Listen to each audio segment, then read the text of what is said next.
Here we are in the office of head coach Ken Merzak, head coach of the UNT Mean Green volleyball team, and he's going to answer a few questions that we have for him. So can you give us some of your background and how you got into volleyball? Sure. I actually started playing volleyball. I was lucky enough to have my brother play on a high school girls volleyball team who's 8 years older than me, and you always want to sometimes be like your older siblings, and he had taken a liking to volleyball. And I was lucky enough for them to offer volleyball in Chicago my freshman year in high school. So from there, the high school coach had created a club system, so I got to play club volleyball my junior and senior year, and then obviously in college. All right. Well, how do you like the facilities and the equipment that North Texas has? Sure. One of the reasons why I was so interested in this job was because of having your own volleyball gym. You're not fighting with basketball, softball, soccer, any of the other sports that may utilize an indoor facility. So, and if anybody came to our match at the end of the season, the environment in there was pretty awesome. What kind of offense do you run with your team, and what key points do you emphasize when you're teaching the basic skills like passing, setting, and hitting? As far as a system, we tried to run the middle a lot because I had thought that a lot of people, looking at the stats from when I took the job, a lot of people would focus on probably Amy Huddleston or Brittany or Roxy or one of our pin players. If I was scouting this team, and I did when I was at Kansas, we actually played North Texas, that was where the focus lied. So my thought for this past season was, let's try to emphasize maybe the middle because people are going to probably stack up on those positions. Depending on the personnel for next year, that may change. But definitely that was what we tried to emphasize this season. As far as fundamentally teaching, I think there's a lot of different trains of thought with every skill. When we're talking about hitting, I'm trying to have kids get the most power that they can. Obviously, your shoulder is a small muscle, so a lot of times I'll talk to kids about maybe trying to use their abs and bigger muscles. With passing and defense, to me, the ball knows angles, so a lot of people teach everything that you got to take it in here, and I think that's fine and good, but I think it's also the higher levels, it's difficult to, when the ball's moving a lot, to keep it in here, so you've got to be able to take balls outside your body and make angles with the ball. Okay, why do you feel it's important to know some of the basic facts in the history of volleyball?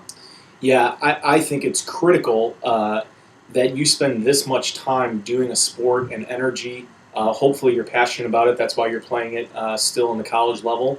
That you need to know something about the game. You go to school to learn history, math, science, and you learn facts about those things, either different laws in science or whatnot. And I think you should know the same about volleyball. So yeah, I think it's critical that we know when it was invented, by who, where it was invented, and all those sorts of things. All right, and so by the way, when is it? 1895. Volleyball was invented in 1895. By who? William J. Morgan. And where? In Holyoke, Massachusetts. Yeah. And we're going to go through that on the next slide. So a lot of the viewers that are listening right now, you're trying to get into volleyball at the collegiate level, so I'm just going to have Coach Ken give you any advice that he has for you whenever you're trying to play at this level. Yeah, I think it's, first off, there's a place for everybody to play regardless of their skill level.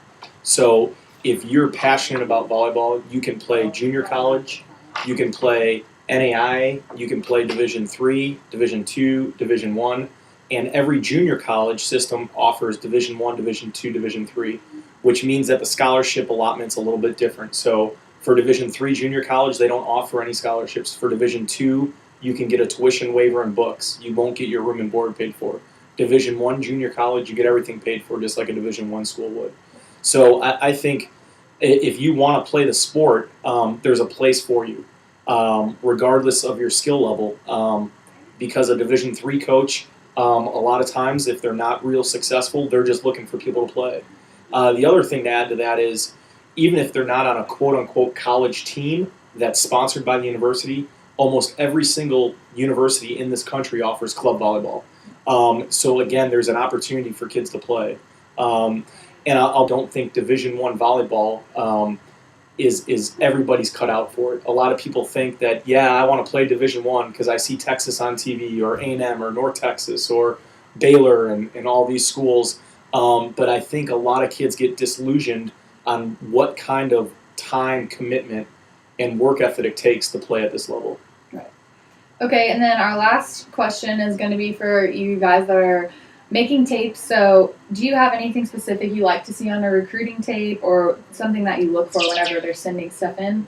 Yeah, I often, when a student athlete emails me or calls me or tries to get in touch with one of the assistants, we almost always tell them, hey, don't waste time going to a quote-unquote company, because there's several different companies nowadays that market towards high school athletes to try, we'll get you a college scholarship.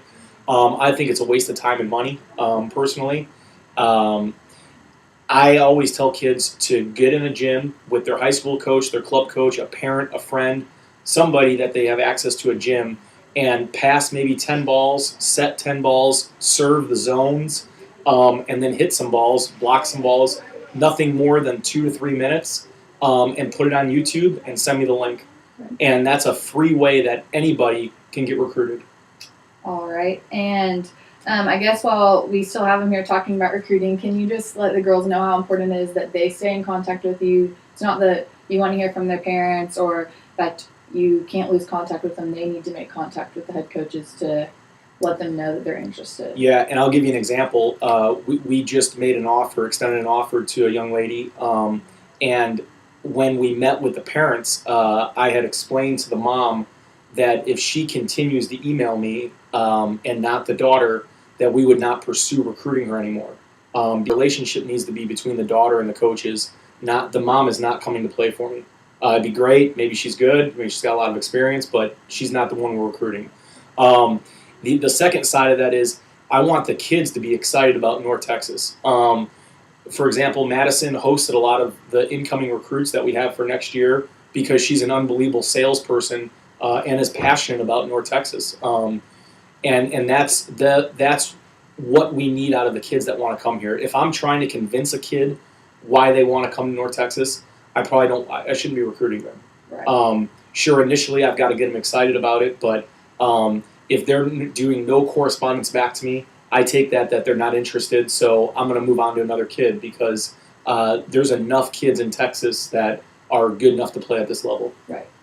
Well, thanks for watching with us, and this is head coach Ken Merzak, and you can find his information online if you want to get in contact with him or if you want to find any other information on the Mean Green volleyball team. Thanks. Good job. Stop.